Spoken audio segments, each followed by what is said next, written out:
So now let's move to Italy. We heard enough of Britain now. I've got to put some context in it. And Italy wasn't obviously a major power during World War II. When we think of the war, we think of Russia, Germany, Britain, the United States, but Italy was a second-rate power, obviously.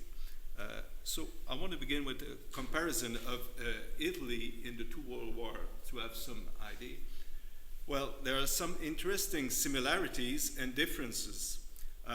In both cases, Italy enters the war 9 months after the start of the war. August 14, May 15, September 39, and June 1940. During World War I, Italians were very divided about entering the war. There were some who were very much opposed, Catholics, socialists, and there was a minority that was very strongly in favor of entering the war, and they succeeded in 1915. During the Second World War, almost all Italians were very reluctant. In 1939, Mussolini himself declared that, not publicly of course, privately, that Italy could be able to join the war in 1943.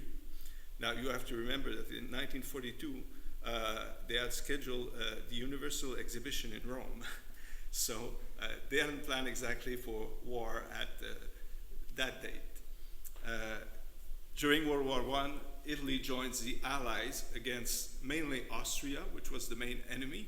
They declared war on Germany only in 1916.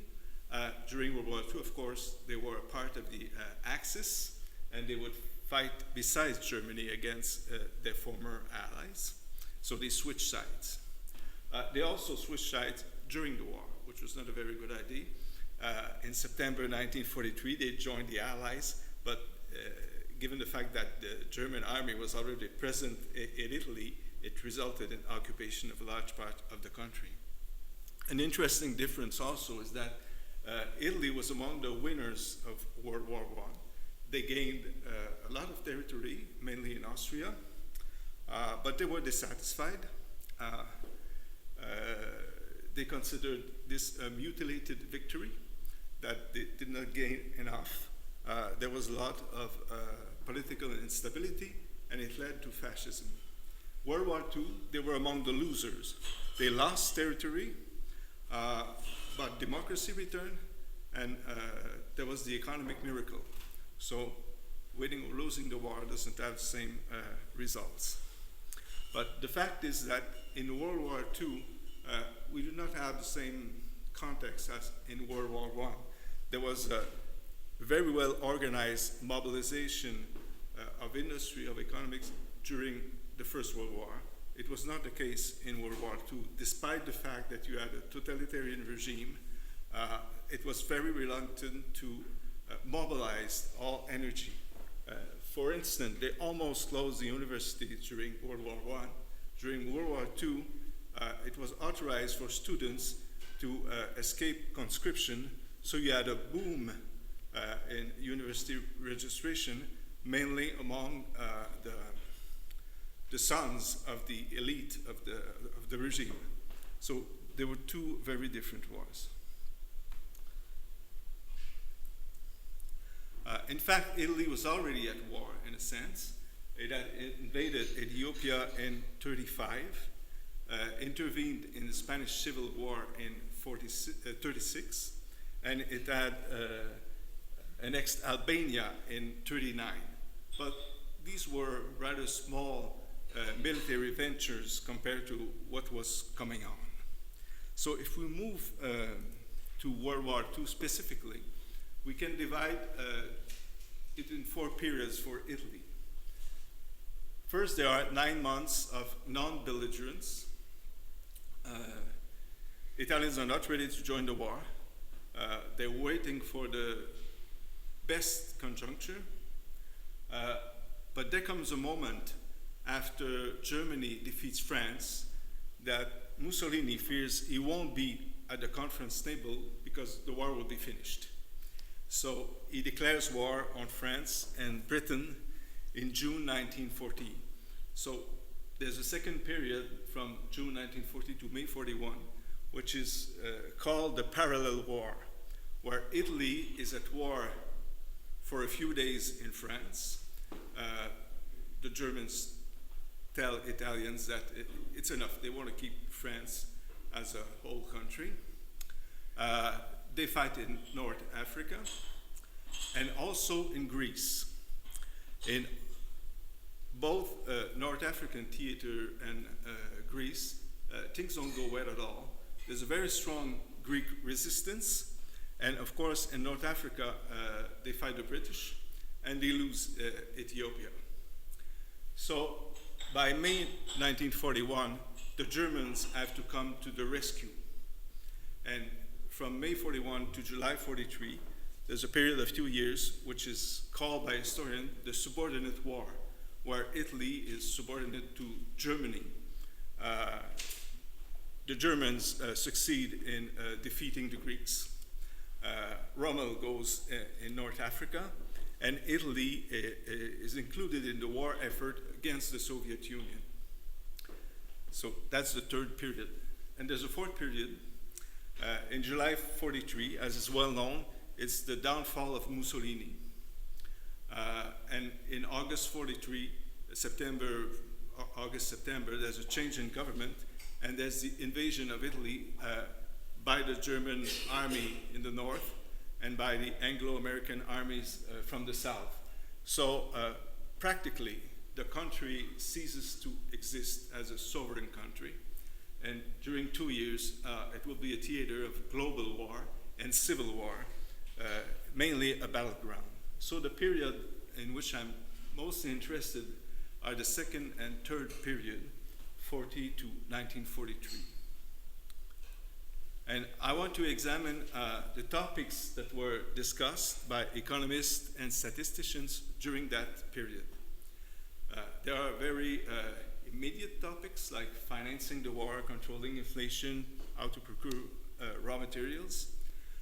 But I will be mostly interested in the more speculative discussions about autarky, the new post-war economic order, the idea of large economic spaces, of supranational entities.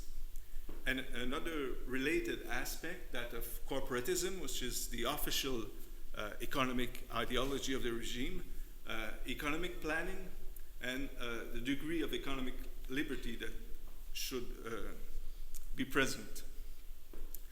All these topics are discussed in a variety of settings. First, there are a few of the main journals of the time. For instance, Metron and Statistica are the two main statistical journals. Metron was created in 1920, so before fascism. Statistica is created during the war, in fact. Another important one is the Giornale degli Economisti, Journal of Economists, which from 1911 to 1938 was called Journal of Economics and Statistical Journal. So it was also an important statistical journal of the time. There were journals that were more politically oriented, like Economia or the Rivista Italiana di Scienze Economiche. There were some journals who were connected directly to certain bodies. For instance, the Rivista di Politica Economica, where important papers were published, was financed by Confindustria, which was the employers' association in Italy. Economia Italiana was the journal of the Ministry of Trade and Currency, which was in charge of autarky. And there were also political journals in which statisticians may write, like Critica Fascista or Razza e Civiltà, which means race and civilization. These were directly connected to political bodies like Demorazza, which was the agency in charge with managing racial policies. the Archivio di Studi Corporativi was directly under Mussolini. It was the journal of the Council of Ministers, in fact. Some institutions were involved. There were two Society of Statisticians, which are still in existence. Società Italiana di Statistica, which was created in 1939, so very late in the regime's life, and the Società Italiana di Demografia e Statistica, which was created a few months before. So there were two statistical societies. Confindustria is also an important setting. It was the Employers Association, but it had an important research section, and a lot of statisticians were trained there. The Ministry of Trade and Currencies, which was in charge, as said, of the autarky policy. The Istituto nazionale di cultura fascista, which was a body set up to integrate intellectuals into the regime. And finally, the Società per il Progresso delle Scienze, which was the equivalent of national science societies you find in many countries. There were a few important meetings during the war, from which I will quote. One was held in May 42 in Pisa, and it was a 3-day meeting, in fact, 4 or 5 days meeting on the study of the economic problems of the new order. And there were quite a lot of people assembled there, around 60 or 70 of economists, statisticians mainly. And 2 meetings of the National Institute for Fascist Culture, one on the idea of Europe in November 42, and 2 meetings on the notion of economic plan in November 42 and April 43. So it's interesting to see that in April 43 they were still discussing about economic planning, when in fact the regime was crumbling all over, because it's going to be finished in July 1943. What they were doing essentially was trying to forecast the new post-war order. So the 2 issues I will cover mainly are the idea of a new Mediterranean order, or more generally, the idea of post-war supranational economic complexes, because you will see that there will be debates about the optimum configuration of a supranational economic complex, and the issue of corporatism and economic planning. Now, what's interesting when we survey these debates is we clearly see that at a point where the regime is 20 years old, when it's become deeply totalitarian, when everyone uses more or less the same language, you begin to see differences that become obvious. Differences regarding the expected outcome of the war. So it's very clear when you begin to read papers that a number of people in 1941, 42, and even early 43 still think it's going to be a Axis victory. Well, in 1942, it was not clear at all who would win the war. We are before Stalingrad and before the Kursk battle in the USSR. And even in 1943, it's not clear what Europe will look like after the war. So we have quite a few people who think that Germany will win the war. But we see also already in 1941 people who think that it will be an Allied victory, and the United States will emerge as the major power after the war. Finally, we also see that we have people who think it will be an Allied victory, but the Soviet Union will have a very strong presence in Europe after the war. So you see these positions emerging in these debates. Of course, not everyone thought this was very realistic. I have here a quote from Alberto De Stefani, who was a very important intellectual figure during the regime. De Stefani was an economist, a famous economist in the 1910s. He became the first fascist member of parliament in 1920, and he was the Minister of Finance from 1922 to 25. So he was a major figure of the first Mussolini government. He was a member of the Fascist Grand Council, which was the overall political body. And he wrote in April 1943, "The only question at issue is that of surviving and dying.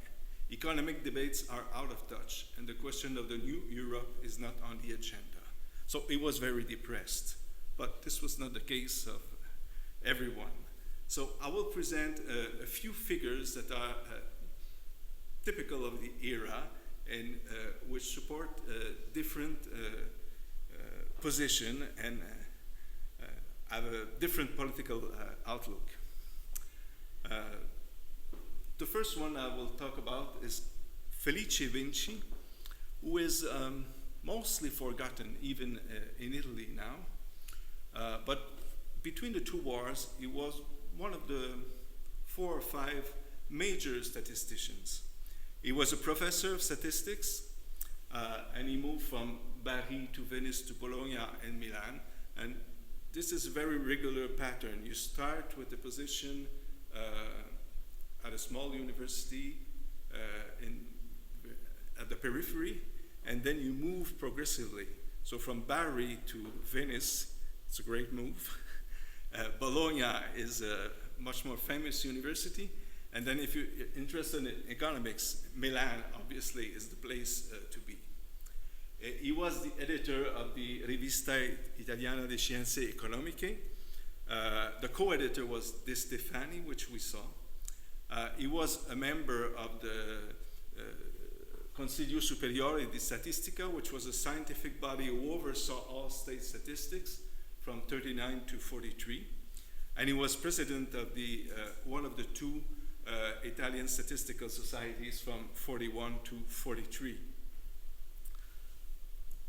From a political point of view, he had endorsed the 1938 Manifesto of Racist Scientists. He was one of the few statisticians to endorse this manifesto. He was close to Demorazza, which was the agency in charge of managing racial policies. He publishes papers and books on the Mediterranean area. This is one of his main research topics during the time. And he takes part during the war in January 43, so very late, in a meeting at Heidelberg on the economy of Lebensraum, vital spaces. This is important because during the war, being allowed to go to Germany, for being allowed to go to Germany, you had to ask for permission, of course, and you had to be trusted. So clearly, he was trusted by Italian authorities. So in Vinci's books and articles, he constructs what he calls the post-war Mediterranean area, which will be the configuration in which he sees Italy after the war. It has 9 million square kilometers, 180 million inhabitants. Clearly, it's his vision as the post-Axis victory world. For instance, British and French colonial possessions are all included in his area, and France is divided along the German occupation line. Now, we can see it. This is a table from one of his books. So you see on the second line, France has 14 million inhabitants. Clearly, this is the south of France, and he's very conscious that the north of France will be included in a German economic area, in a northern economic area, and not in that of the Mediterranean. So this is his large concept of the Mediterranean, even with Portugal, which is not exactly on the Mediterranean, but all this is taken together, so it's a very impressive area. Let's move back here. And in his book, since he's concerned with the demographic and racial aspects, he uses religion as a proxy. So clearly in this area, Catholics will dominate, Muslims will be a very strong presence, and Jews are a minority. So one of the things Vinci suggests is publishing a Mediterranean statistical yearbook to account for the prospect of integration of this region. And in his book, he begins publishing tables summarizing a number of variables interesting in this regard. So you find in this book tables about total imports and exports for each of these countries or areas, details about production, about imports and exports of main cereals, trade and production of main raw materials, animal, vegetal products. So he's very concerned that the whole area could economically subside independently of Germany. Okay? So we're in a post-Axis victory world, but it's Italy conceived as independent of Germany. Now, a number of economists shared this view, this idea, and the idea of publishing a yearbook is something interesting because during World War I, Italy began publishing a yearbook that included territories that were not yet gained by Italy, but it offered an image of the country as it would emerge after the war. Of course, after the war, there were some of the regions they couldn't really annex because Yugoslavia was created. But this idea of presenting a statistical picture of what the world should be, we have the same thing here. Not everyone agreed with this, and one who disagreed was Corrado Gini, who was the most famous Italian statisticians of the time. I don't know if he's well known outside Italy, but his coefficient, the Gini coefficient, is very well known today. So he made his name on this coefficient, which was devised in 1914. And he was also a professor of statistics. He started in Cagliari, which is very eccentric. Then he moved to Padua, and then, of course, to Rome, which is the main center of Italian statistics after World War I. He was also editor of a journal, Metron.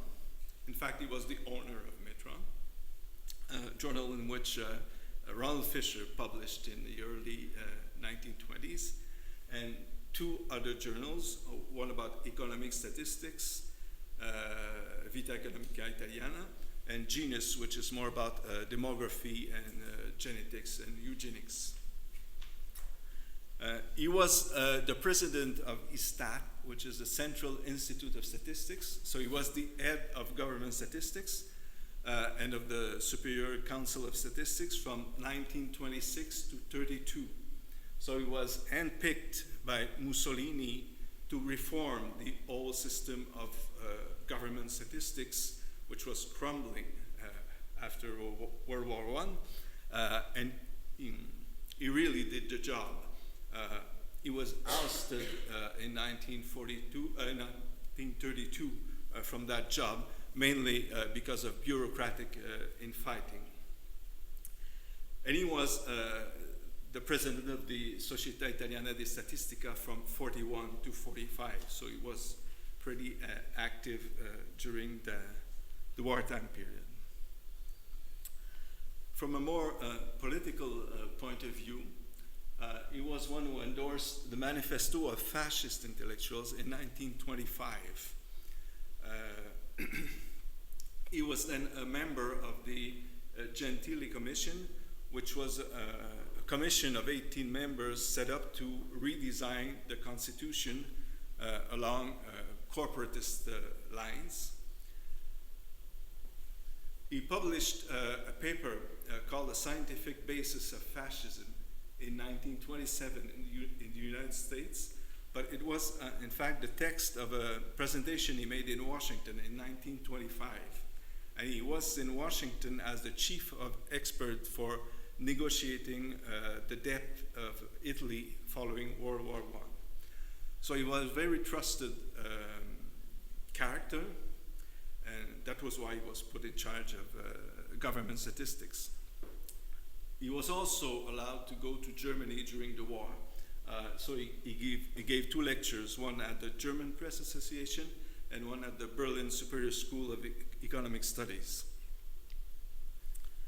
So Gini was also concerned with this issue of autarky, and he produced a number of papers that were concerned with measuring the degree of autarky or dependency of a country. And what he did was trying to measure the degree of dependency of 29 European states regarding 18 products that were basically natural raw materials. Gini was very concerned with the issue of raw materials. In the early 1920s, he had written a report for the League of Nations on this topic. So for each product and each country, he would compute the surplus or deficit of production over consumption, and then for each country, compute a dependency average summarizing all products.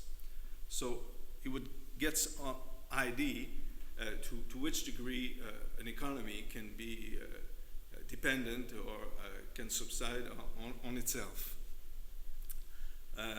First result was that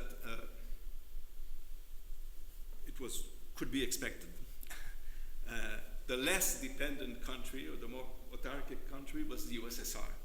And the most dependent was, of course, Iceland. Small countries were most vulnerable, and this raised a problem. To become independent, you had to be industrialized. This required peace, but at the same time, success in war required previous industrialization. So economic interdependency was a constraint, and the fact that there was no political dependency showed that there was a contradiction between the political organization of the continent and its economic organization. From there, he moved to examine if some configuration of countries could do better than others. So he would compute dependency averages for various groups of countries. He would make a series of hypotheses. For instance, he would make 6 hypotheses of what could be the area of the Mediterranean. Hypothesis 1, you see, with Italia, Libya, Africa Orientale, Italiana, and Albania, is basically the Italian Empire. And then he adds other countries, Greece, Bulgaria, Yugoslavia, and he moves on this way. And when you arrive with hypothesis 5 and 6, you're deep down in Africa. So if I come back here,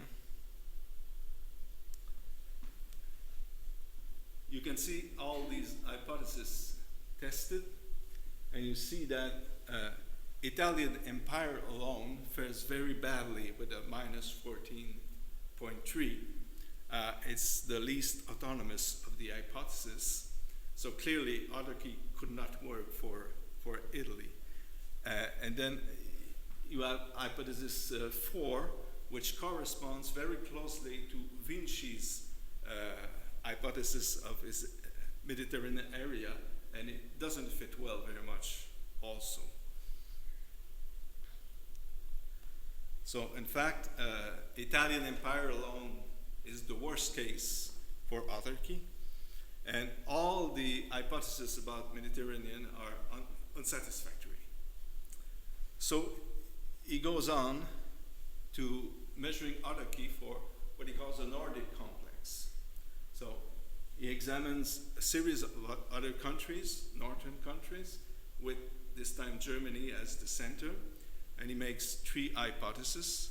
And the situation is not very good either for these countries. But in fact, a Nordic complex would be less dependent than the one based on the Mediterranean area.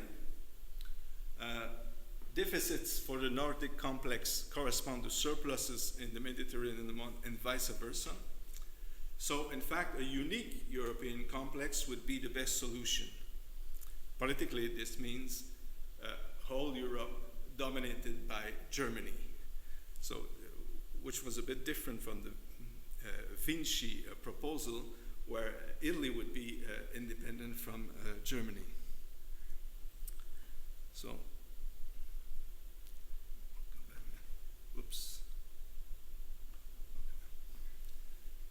So basically what Gini proposes is that there would be only one general area in which autarky could function. It's no more autarky. We begin speaking of relative autarky. In fact, it's a large economic space with one country acting as a coordinating center. In this case, this is Germany. In Vinci's case, there are 2 areas, each with a coordinating center, Germany and Italy. It's a cartel-type organization of the economy, and a lot of statisticians and economists subscribe to this kind of view at the time. Not all, as we will see, but a lot of them agree with one or the other of these propositions. Now, another topic that is discussed by statisticians and economists has to do more with the internal organization of the economy. So basically, how should the economy be planned? The idea of an economic plan circulated in Italy a lot by the end of the 1930s. In 1936, Mussolini put forward the idea of a regulating plan of the economy. It was largely an echo of Germany's 4-year economic plan of 1936. There was also echoes in Italy of the debate on collectivist economic planning, to which economists like Hayek, Robbins, Lerner participated in the 1930s. So this was discussed and commented in Italy. There was an important textbook in 1937 on the economic policy of large coercitive systems by Giovanni Demaria, on which I will say more later. At the Pisa meeting, an economist presented a summary of all that had been written, more or less, by economists on planning since the early 1900s. And there were these debates at the the National Institute of Fascist Culture in November and April. So there was also a place where these ideas were much discussed. The major proponent of planning at that time was an economist called Paolo Fortunati. He was much younger than the other ones. You see, he was born in 1906. He was a professor of statistics also. He started in Ferrara, then Palermo, and came back to Bologna, which is, of course, a major university in Italy. He was the editor of a journal, Supplemento Statistico, which became Statistica in 1941. He was a member of Gini's Italian School of Statistics. And he was a proponent of corporative statistics, on which I will say a bit more in a few minutes. Politically, he was very active in what was called the Gruppi Universitari Fascisti. By the 1930s, the regime was very intent on controlling what was going on in the universities, and professors and students were called to take part in the activity of these fascist groups at the university. They were called the goofs. And Fortunati was very active in this. He was a kind of a fascist shock trooper, intellectual shock trooper. He espoused fascism's racial and population policies. But he was also at the same time a kind of left-leaning internal critic of fascism. He was among this younger generation of fascists who thought that the regime had not delivered on its promises of the early 1920s. So like many of that generation, he will become a member of the Communist Party. In this case, he becomes a member of the Communist Party in 1941. So during the war, quite early during the war, which was a very dangerous choice, as we will see. He was an important presence in the National Institute of Fascist Culture. Now, this was an organization that was created to allow some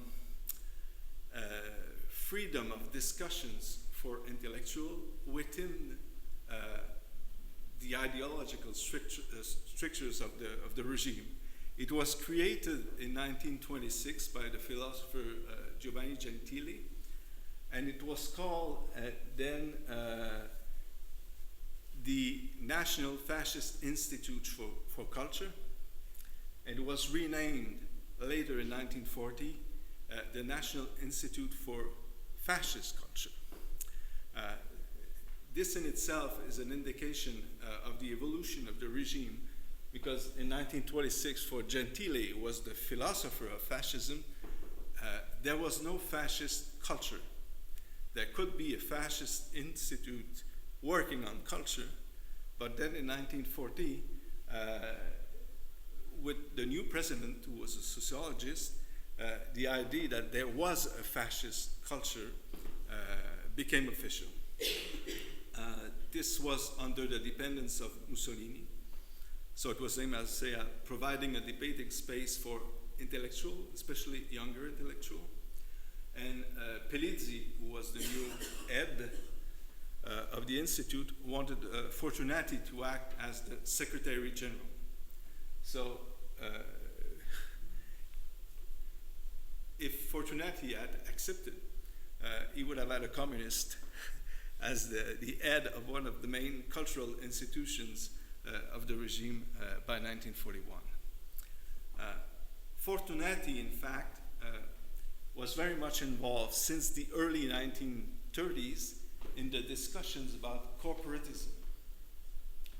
Now, corporatism was the official economic ideology of the regime. There was a lot of debates in the 1920s as to what corporatism meant. By the early 1930s, mid-1930s, everybody was forced to subscribe to corporatism.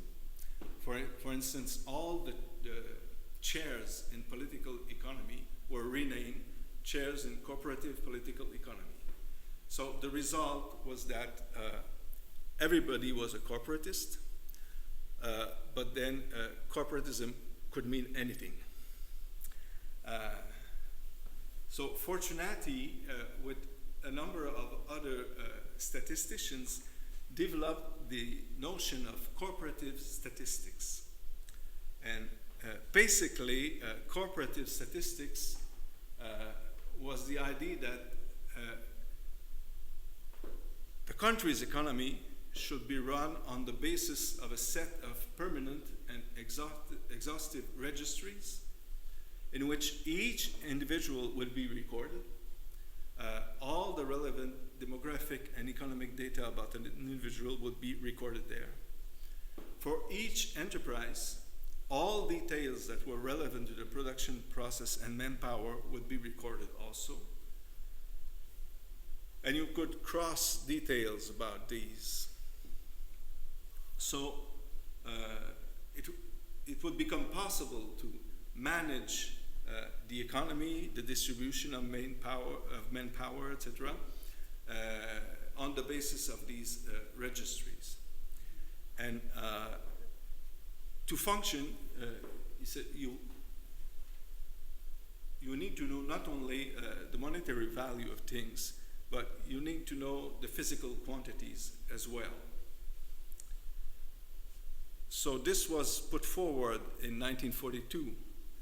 It was not really acted upon because it was a very ambitious scheme. This was like having a permanent census, if we. It was also a totalitarian project, you may say. This is how Fortunati describes his project of corporative statistics in 1942-43. It will break barriers between private and public activity. The new society will be directly reflected in individuals. There will be political, economic self-government based on capillary organs. Everybody will be inserted at some level. The function of statistics change.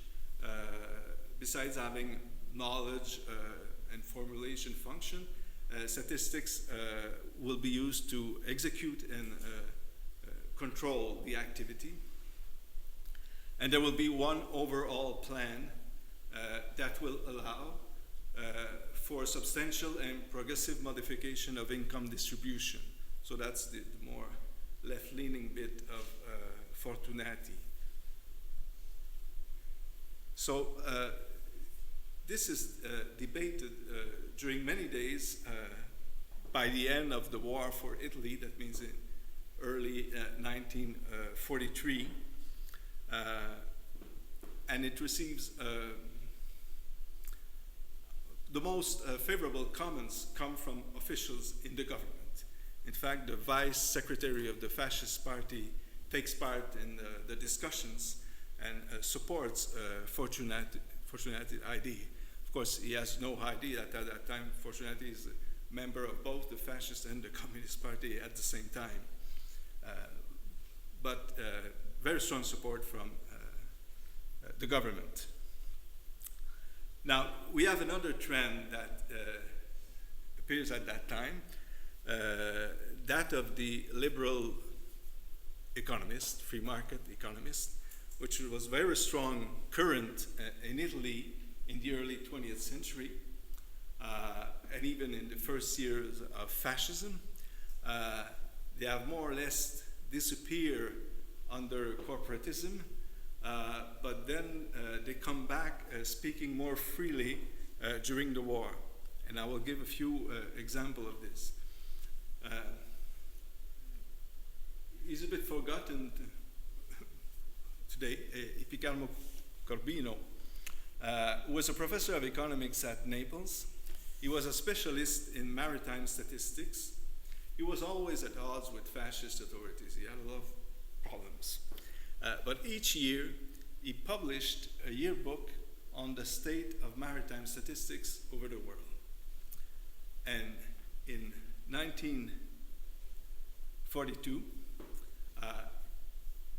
he publishes a paper on the same topic in the Giornali dei Economisti, so it's a very official journal of the economics profession, and it's called The Effects of the Second World War on Merchant Marine and Provisions for the Post-War. So this is early 42. So what he does in his paper is he examines the data he can gather about the state of merchant marine. And this is the period when the German submarines have a lot of success. So the idea that Germany can win the maritime war is still very strong at that time. But he examines statistics in a critical manner, and he shows that losses, German and Italian losses, are also important, and that the capacity to build new ships is much more important in the United States. So his perspective for the post-war period is that the seas will be dominated by the Americans. This makes a shock when it's published in Italy in the spring of 1942. The paper is summarized and read at the BBC. The regime declares that Corbino has gone mad, and he's dismissed from his position at the university. But it's an early sign of the dissent and the sentiment among many that America joining the war, everything will change. Another economist of this group is Giovanni Demaria, who is a professor of economics and statistics. He's at the Bocconi University, made almost all his careers there at Milan. He's the editor of the Economics Journal since 1938, and he publishes another dissident paper in 1941. It's called the Italian Industrial Problem, in which he attacks all these schemes of large economic spaces, of cartel-type organization. And he is asked to prepare a report on the same subject for the Pisa meeting. And it's a very dramatic event for the economics profession. It's on the last day of the meeting, in the last session. So he presents a paper in which he criticizes bureaucratic collectivism, international cartels, economic planning. He upholds the principle of industrial economic liberty, endorses a single European, like Gini, but free market, and he endorses publicly Corbino's analysis of the American domination of seas after the war. So this creates an event. He is accused, and you see this in the transcripts of the discussion, of professing Jewish economics. One who rises to criticize him is Fortunati, who is simultaneously fascist and communist at that time. Demaria is suspended from the fascist party, and the journal is temporarily suspended from publication. A third economist who intervenes during that period is Costantino Bresciani Turroni. He was a professor of statistics and economics since the early 20th century, Palermo, Milan. He moves to Cairo for quite a while and then comes back to Milan. He is the one who mainly introduced the statistics of Carl Pearson in Italy in the early 20th century. He's the first one to publish technical articles on correlation. At that time, he was rather pure statistician. He becomes a specialist of the economy after that. He becomes a specialist on inflation and German economy. And he wrote a very famous book on this subject that was translated in English in the 1930s. He has very different political profile. He was opposed to intervention in World War I. He signed the Manifesto of Anti-Fascist Intellectuals. He delayed signing the oath imposed on professors. So it was mentioned, I think, by Eileen, that in 1931, all university professors were asked to take a oath to the regime and to the duce. All did, 1,200 of them, except 12. And of these 12, 11 were very near retirement. There was just one who lost his job because of that.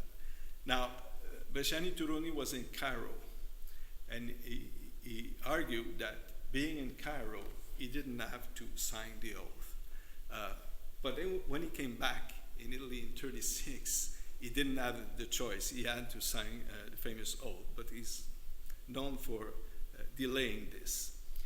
He was banned from going to Germany during World War II, and he specifically asked because he was married to a German, and he had family in Berlin, which he wanted to see. And being a specialist of German economy, he was interested to see how the war economy was functioning, but he could not go there. And this was a book that was published in 1942. It's an introduction to economic policy. At first glance, it's a very value-free economics book, but when you enter the book and you are in chapter 3 or 4, you realize that it's a free market manifesto, in fact, that clearly attacks all the policies of the regime.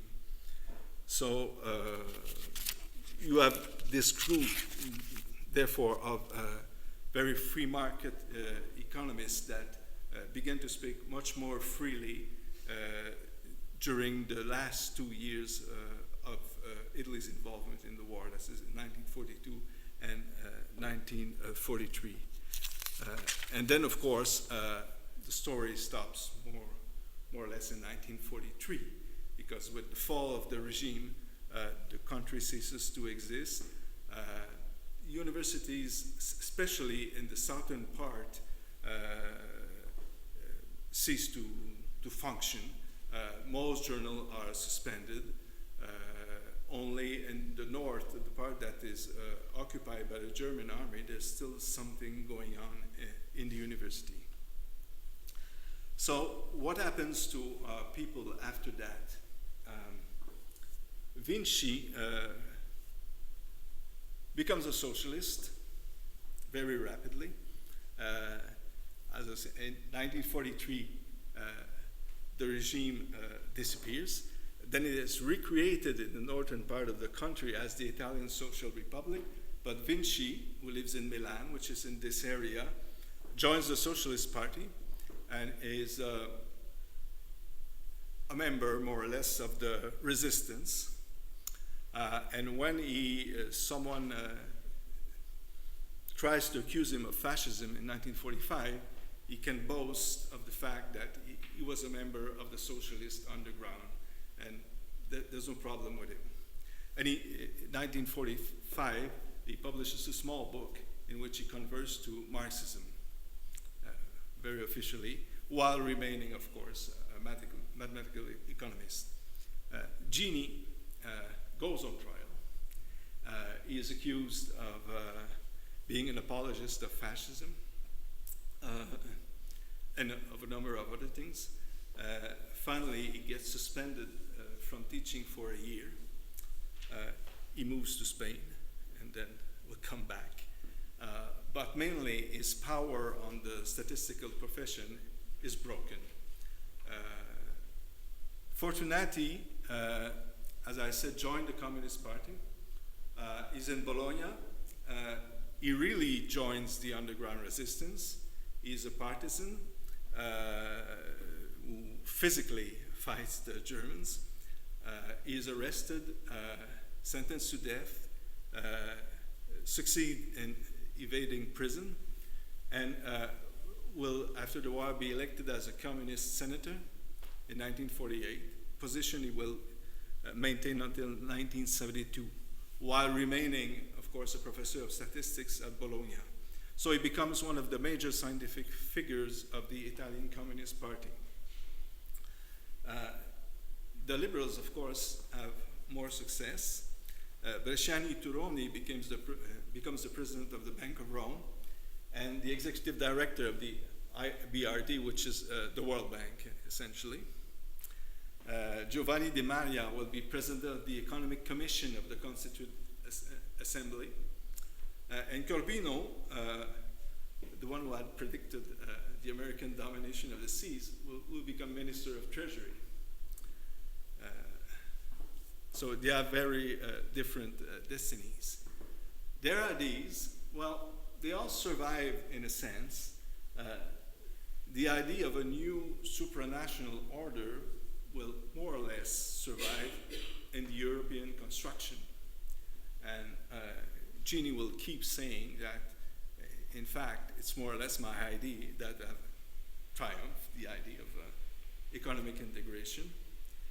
The idea of planning, of course, Italy remains a capitalist country, but there's the buzzword becomes programmazione, programming the economy. And in the early 1950s, the first overall plan called the Schema Vanoni, which that's the name of the minister in charge at that time, will be implemented. And at the same time, the free market liberal economists will have their own version of their ideas translated into Italy's economic miracle. There will be a certain degree of liberalization of the Italian economy, which was very protectionist, and this will result in the economic miracle. So we can see this very short period of 1941, 1943. We can see during that period many of the ideas that will emerge in the post-war economic thinking kind of percolating during that period. Thank you.